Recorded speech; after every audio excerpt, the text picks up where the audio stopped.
Selamat datang ke siri penerangan kita. Hari ini kita nak selami satu topik yang sangat luar biasa. Kita akan bedah bab 180 dari kitab Agung Riyadhus Salihin susunan Imam An-Nawawi.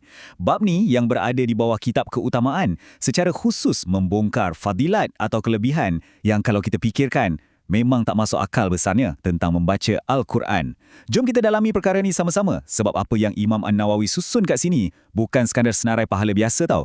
Ini adalah satu perjalanan epik jiwa manusia bermula dari dunia kita sekarang menembusi huru-hara kiamat sampailah ke syurga yang paling tinggi. Cuba anda bayangkan satu saat di mana seluruh alam semesta ni hancur. Hari kiamat. Waktu tu, percayalah, tak ada siapa pun yang akan peduli pasal kita. Ibu, bapa, anak-anak, kawan rapat, semua makhluk tersangat sibuk dan ketakutan dengan urusan masing-masing. Semua tengah cari jalan selamat. Jadi persoalannya, dalam kekacauan yang maha dahsyat tu, siapa yang akan datang cari anda? Siapa kawan yang betul-betul setia? Jawapannya, macam yang kita akan tengok melalui hadis-hadis ni nanti, adalah Al-Quran. Ia bukan sekadar buku kawan-kawan. Ia adalah teman hidup paling setia yang sanggup meredah lautan manusia semata-mata nak cari sahabatnya. Okey, kita masuk bahagian pertama. Perjuangan di dunia dan rahmat di sebalik setiap usaha. Kita semua tahu, nak belajar Al-Quran kat dunia nyata ni memang perlukan pengorbanan. Ia tak jadi macam magic semalaman. Ada perjuangan, kadang-kadang ada air mata dan rasa susah sangat. Tapi, kat situlah sebenarnya letak rahmat Allah yang sangat luas. Berdasarkan hadis daripada Uthman bin Affan radhiyallahu an, Rasulullah sallallahu alaihi wasallam bersabda, sebaik-baik kamu adalah orang yang mempelajari Al-Quran dan mengajarkannya. Poin yang sangat penting kat sini adalah metrik kejayaan dalam Islam. Status dan kemuliaan tertinggi di sisi Allah tu tak diukur dengan berapa banyak duit dalam bank kita, kereta apa yang kita pandu atau sebesar mana pangkat kita ke office. Gelaran VIP yang sebenar diberikan kepada mereka yang mendedikasikan hidup untuk mewarisi ilmu Al-Quran. Tak kisahlah sama ada anda duduk sebagai seorang pelajar atau berdiri sebagai seorang pengajar. Sekarang, mari kita lihat betapa adilnya Tuhan melalui satu hadis dari Aisyah RA. Bagi golongan yang mahir, maksudnya mereka ni baca sangat lancar, tajwid sempurna, alunannya merdu, hadis sebut mereka ni akan diiringi oleh para malaikat yang mulia lagi taat. Memang berprestij tinggi. Tapi macam mana pula dengan kita yang mungkin merangkak-rangkak masa baca, yang lidah rasa keras, yang tergagap-gagap nak eja satu-satu huruf tu?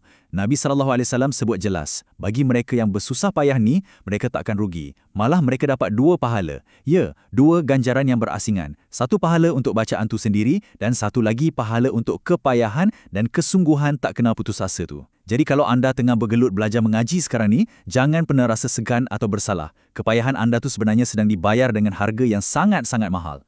Dalam Islam, kita tahu sifat hasad dengki itu tak dibenarkan. Tapi ada satu pengecualian yang kita panggil ghibtah. Ghibtah ni maksudnya rasa cemburu yang dibenarkan bila kita teringin nak kebaikan orang lain tanpa niat nak nikmat tu ditarik dari dia. Hadis Ibnu Umar RA menjelaskan kita cuma boleh cemburu pada dua golongan je. Pertama, orang yang dikurniakan harta dan diinfakkannya siang dan malam. Kedua, orang yang dikurniakan hafalan Al-Quran dan dia membacanya siang dan malam.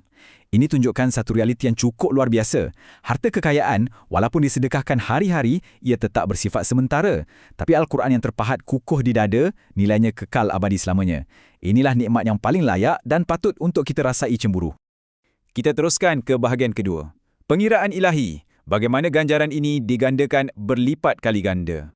Pernah tak terfikir macam mana Allah SW berikan ganjaran secara matematik? Skala dia sebenarnya tak masuk akal dan saya pasti ia akan buat kita semua terkesima. Berdasarkan hadis Abdullah bin Mas'ud RA, cuba fikir macam ni. Kalau kita baca buku biasa, kita akan kira berapa muka surat yang kita dah habis baca kan? Tapi dengan Al-Quran, ganjaran tu tak dikira ikut bab. Tak dikira ikut muka surat, tak dikira ikut ayat, malah tak dikira mengikut perkataan pun.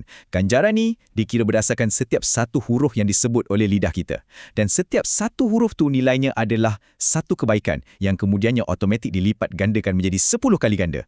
Cuba tengok nombor 30 ni. Macam mana kita boleh dapat 30 pahala sekelip mata? Rasulullah SAW terangkan dengan sangat terperinci. Baginda bersabda, aku tidak mengatakan alif lam mim itu satu huruf, tetapi alif itu satu huruf, lam itu satu huruf, dan mim itu satu huruf. 3 huruf. Hanya dengan menyebut alif, lam, mim yang ambil masa kurang dari 2 saat, anda baru je memindahkan 30 ganjaran terus ke dalam akaun akhirat anda. Sekarang bayangkan kalau anda baca satu muka surat penuh. Bayangkan kalau baca satu surah. Pulangan pelaburan dia memang takkan ada tandingan kat dunia ni.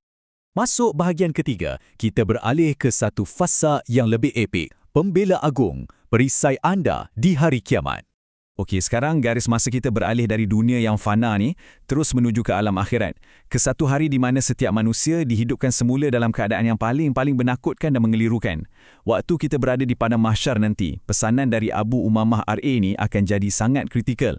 Nabi sebut, bacalah Al-Quran kerana sesungguhnya ia akan datang pada hari kiamat sebagai pemberi syafaat kepada para pembacanya. Di dunia, Al-Quran yang kita nampak tu adalah ayat-ayat suci yang dicetak atas kertas. Tapi bila kiamat, ia akan bertukar secara fizikal. Ia menjelma jadi satu entiti yang hidup. Ia akan bertindak sebagai pemberi syafaat. Ibarat seorang peguam bela peribadi yang akan merayu dan berhujah di hadapan Allah Subhanahu Wa Taala, berkeras nak selamatkan rakan karibnya dari azab neraka.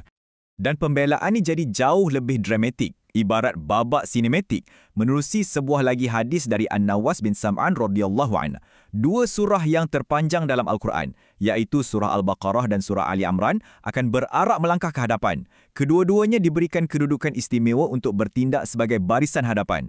Ia akan jadi macam satu perisai atau awan tebal pelindung yang takkan dapat ditembus, berhujah bermati-matian demi mempertahankan individu yang rajin membaca dan mengamalkan isi kandungannya masa hidup di dunia dulu. Hebat kan?